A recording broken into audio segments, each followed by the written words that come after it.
Dear learners आम आज एक सुंदर टॉपिक विषय पढ़ा जाऊे जार नाम है 5S। ताले जो 5S ये नॉर्मली आम कहवा गोटे जापानीज वर्ड जोटा कि 5टी एस वर्ड को लेकिन आम नॉर्मली गोटे वर्क प्लेस मैनेजमेंट पर्पज आम यूज कर ये जो 5S कौन एवं आर यूटिलाइजेशन को सेक्टर में कर विषय डिटेल्स से टॉपिक आम पढ़ा जाऊे। बर्तमान आम देखा 5S कौन ताले 5S कहले एक्चुअली आम कौन बुझुचे ना 5S is a system for organizing space so work can be perform safely effectively as well as efficiently. ताल देख नॉर्मली आम दैनंदिन जीवन में जो सब कार्य आम संपादन करुचे उक्त कार्य संपादन करने को हेले आम जदि कार्यटा को अति सेफली करार अच्छी सतर्कता सहित करार अच्छी एवं इफेक्टिवली करार अच्छी जोटा कि आम प्रभाव में करवा एवं कौन तृतीय कौन आउ इफिशिएंटली करार अच्छी दक्ष भाव करार अच्छी ताले से जगह आमको कौन करा पड़ो ना आम 5S को आडप्ट करिया जोटा कि स्पेस मैनेजमेंट करने पर्पज यूज करवा। ताले जो 5S होची आम यदि कहवा नॉर्मली आम डेली लाइफ रे इन केस ऑफ आमर गोटे वर्कशॉप रे हो इवन मध्य आमर गोटे हाउस रे हो इवन मध्य आम यदि कहवा गोटे इंडस्ट्री रे हो मेडिकल रे हो सब प्लेस रे आम 5S जोटे 5टी जापानीज वर्ड को आम यूटिलाइज कर से 5टी जापानीज वर्ड हूँ किए ना S1 आम जोटा कही था फास्ट S को कौन कही था ना जापानीज वर्ड हूँ सेरी जहाँ कहुए जार इंग्लिश वर्ड हूँ शॉर्ट शॉर्ट मीन्स कौन ना आम बाछा। सेकेंड S हूँ कौन आम कही था जापानीज वर्ड है सेटन जोटा कि आम कही था इंग्लिश कौन कह जाए ना सेट इन ऑर्डर मीन्स आम गोटे जिनस को कौन करना ऑर्डरली अरेंज करवा। थर्ड S है कौन जोटा कहे S3 जोटा कहे शेषो जहाँ कहे साइन साइन मीन्स कौन ना स्वच्छता जोटा कही कौन ना आलोक निक्षेप करवा। S4 जोटा कि आम कही कौन ना जापानीज वर्ड है कौन ना शिकेसु जोटा कि कहुए कौन ना इंग्लिश रे आम कही कौन ना स्टैंडर्डाइज एवं S5 जोटा कि 5म नंबर S को कहुए कौन ना शिशुके जोटा कि जापानीज वर्ड जहाँ कहुए इंग्लिश रे कौन कहुए ना सस्टेन मीन्स धरी रखा। ताले ये जो शॉर्टिंग आम कहे सर्ट कहे जोटा कि आम बाछा आम कौन एक्चुअली बाछा ना जदि कहवा ना नॉट नीडेड एट ऑल ताले आम किसी आइटम यूटिलाइज कर दिन दिन दैनंदिन जीवन में जहाँकि आमर कौन होता है ना से आइटम व्यवहार पर मुहूर्त न थाए जथा आम कही किसी जिनस आम परचेज करुचे उक्त जिनस गोटे किसी ना कि कभर थाए जो कभर आमर कौन हुए ना ना पर मुहूर्त आवश्यक न थाए कहार ये कभर जथा आम यदि कह गोटे सपोज आम गोटे रेफ्रिजरेटर परचेज कले रेफ्रिजरेटर कभर आ फर्दर आम रिक्वायरमेंट न थाए किसी किसी पॉलिथिन आवश्यक न थाए तेणुक आम ये गोटे कौन करवा ना ये सब आइटम को सर्ट करिया मीन्स बाछिबा। सेकेंड हूँ कौन नीडेड बट नॉट नाउ देख आमर किसी आइटम अच्छी जोटा कि आवश्यक थाए किंतु वर्तमान आवश्यक न थाए जथा आम यदि कहवा ब्लैंकेट आम यूज कर ये ब्लैंकेट टी नॉर्मली आम कौन करवा ना विंटर सीजन रे यूज करवा तो ब्लैंकेट को जब आम समर सीजन रे आमर आवश्यक न थाए तेणुक आम ये आइटम को सर्ट करिया बाछिया जे कि ब्लैंकेट आम कौन हम स्पेशल विंटर सीजन रे ही व्यवहार करवा। थर्ड वन आम कौन ना सर्ट आम जो कहे सर्टिंग कौन करवा नीडेड बट नॉट हियर किसी आइटम आम आवश्यक अच्छी किंतु एठार आवश्यक न थाए सब जब आम कहवा ग्रोसरी आम दैनंदिन डेली लाइफ आम ग्रोसरी यूज कर ग्रोसरी को तो बेडरूम में रखा ना ग्रोसरी कौट रखा आम किचन रूम रे ही रखा। फोर्थ वन आम कह कौन ना needed but not so much quantity तेणुक आम कह किसी आइटम आम आवश्यक थाए किंतु अत्यधिक परिमाण आवश्यक न थाए जथा आम दैनंदिन डेली लाइफ रे आम समस्ते कौन कर ना क्षीर ऑर्डर कर मिल्क यूटिलाइज कर व्यवहार कर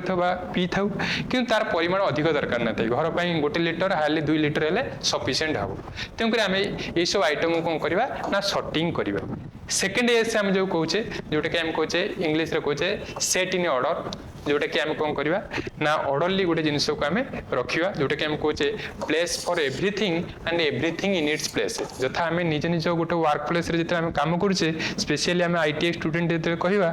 तो सब ट्रेनिज कौन करते जो प्लायर हो स्क्रू ड्राइवर हो इवन हामर हो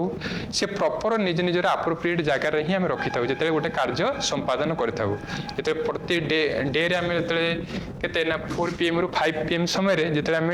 कौन हम ना क्लास क्लास एंड अप हम से मोमेंट रे कौन करथाउ प्रति आइटम निज निज जगह रखिथाउ जहाँ फल कौन हम ना आम जेकोसी गोटे जिनिस जो जो मोमेंट आम रिक्वायरमेंट थी आम इजिली ताको ट्रेस आउट कर परिबा ताले आम कौन करबा ना सेति पे आम कहबा arrange all necessary items so that they can be easily selected for use जहाँ फल आम जिते आवश्यक थी व्यवहार करने आम इजिली कौन कर परिबा तो ट्रेस आउट कर परिबा फाइंड आउट कर परिबा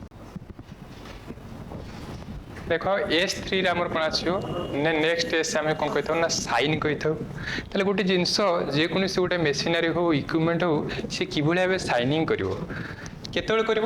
ଯେତେବେଳେ ଆମେ ସେ ମେସିନାରୀ ହଉ ଇକ୍ୱିପମେଣ୍ଟକୁ ଆମେ କ'ଣ କରୁଥିବା ନା କ୍ଲିନିଂ କରୁଥିବା ତା ଅର୍ଥ ତ ଆମେ କହିଥାଉ କ'ଣ clean our work place completely ଯେତେବେଳେ ତୁମେ ଗୋଟେ ୱାର୍କ ପ୍ଲେସ୍ରେ କାମ କରୁଛ ଇଭିନ୍ ମଧ୍ୟ ୱାର୍କସପ୍ ହଉ ଏନି ଇଣ୍ଡଷ୍ଟ୍ରି ହଉ ଇଭିନ୍ ମଧ୍ୟ ନିଜ ଘରରେ ଯେତେବେଳେ ଗୋଟେ କାର୍ଯ୍ୟ କରିବ ତାହେଲେ ସେ ଏରିଆଟାକୁ ଆମେ କ'ଣ କରିବାର ଅଛି ନା ପରିଷ୍କାର କରିବାର ଅଛି ତ ସହିତ ଆଉ କ'ଣ କରିବା ନା ୟୁଜ୍ କ୍ଲିନିଂ ଆଜ୍ ଏ ଇନ୍ସପେକ୍ସନ୍ ଆମେ ଯଦି ଭାବିବା ବେଳେବେଳେ ଦେଖ ଆମେ ଦିନେ ଦିନ आम डेली लाइफ रे कौन करूँ आम गोटे घर को जो तुम गेस्ट आसी था से समय घर जितक सब रूम गुड़ सफा कर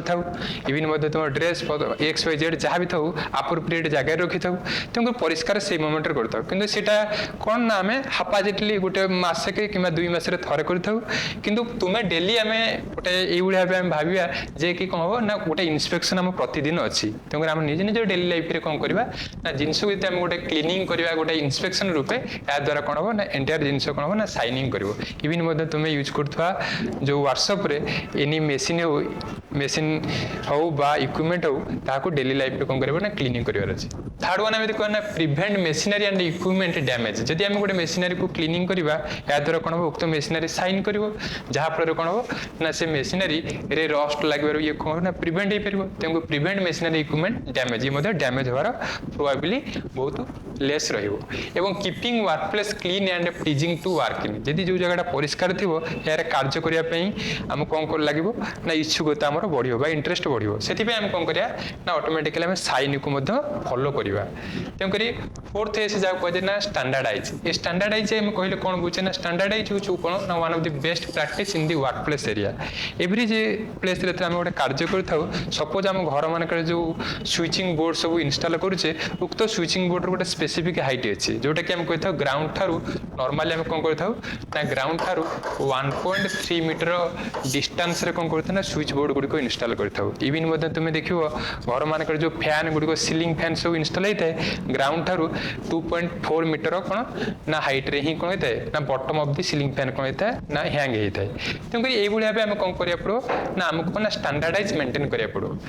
आम आउ कौन कहीपर ना colour code for factory pipeline even मध्ये तुम गोटे इंडस्ट्री जो बुलवाक जीव उक्त इंडस्ट्री कौन देख ना डिफरेंट डिफरेंट पाइपलाइन थाए यथा पाइपलाइन कौन ना गोटे फायर पाइपलाइन देख ये जो फायर पाइपलाइन देखो जोटा कि आम निया लगे समय जब आम कौन करवा ना वाटर जो रिक्वायर्ड होते से पाइपलाइन को कौन कराए ना नॉर्मली रेड कलरिंग कराए को कलरिंग कराए ना रेड कलरिंग कराए इवन देखिए वाटर पाइपलाइन देखिए उक्त पाइपलाइन को इंडस्ट्री कलरिंग द्वारा कराए ना ब्लू कलरिंग होता है यदि कंप्रेस्ड एयर जो जाए पाइप रे तार पाइपलाइन कौन कराए ना व्हाइट कलरिंग कराए तेणुकर जब जो पाइपलाइन इंडस्ट्री ऑयल ट्रांसपोर्ट हुए उक्त पाइपलाइन को ब्राउन कलर कराए तेणुकर यूज वन टाइप ऑफ गोटे स्टैंडर्डाइज बा गोटे स्टैंडर्ड आमे मेंटेन करथाउ to identify each main part of element बा each part of main component बा जे कोनसी गोटे लाइन बा जे कोनसी गोटे फैक्टर जे कोनसी गोटे कंपोनेंट को इजीली आमे आइडेंटिफाई करबा फिफ्थ एस हो जहाँ कहुए कौन ना सस्टेन कहुए ये सस्टेन हूँ कौन ना टू मेंटेन एभव 4 एस ताले ऊपर जो 4टा एस गुड़िक आम जो पढ़ले उक्त 4टी एस को मेंटेन कर धरी रखा आम कौन कही ना सस्टेन कही जथा आम कहीपर traffic signal maintain without traffic police देख आम देख पूर्व ट्राफिक पुलिस थे एवरी सब जो सब बुझे ना जोटा कि आम नॉर्मली छक गुड़िक मानक एवं तो ट्राफिक पुलिस आउ ना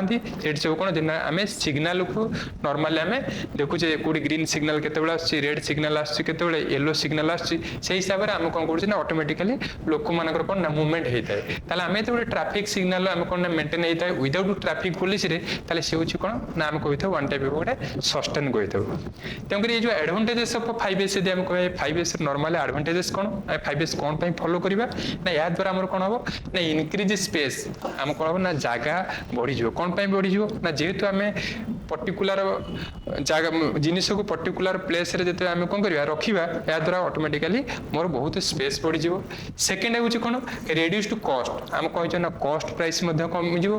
एवं हायर क्वालिटी आमे जो सब जिनिष प्रोडक्ट जहा करबा तार क्वालिटी मध्ये इंप्रूवमेंट हे परबो एवं इंक्रीज प्रोडक्टिविटी एवं प्रोडक्टिविटी मध्ये बढ़ी जिवो तेंकुरे तापर कोन हो एक्सीडेंट एंड मिस्टेक मिनिमाइज ए जो एक्सीडेंट होबार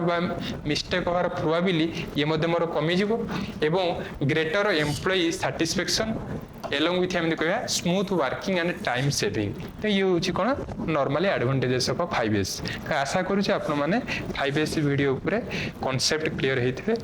तो नेक्स्ट टाइम अन्य गोटे टॉपिक पे हमें देखा हबा।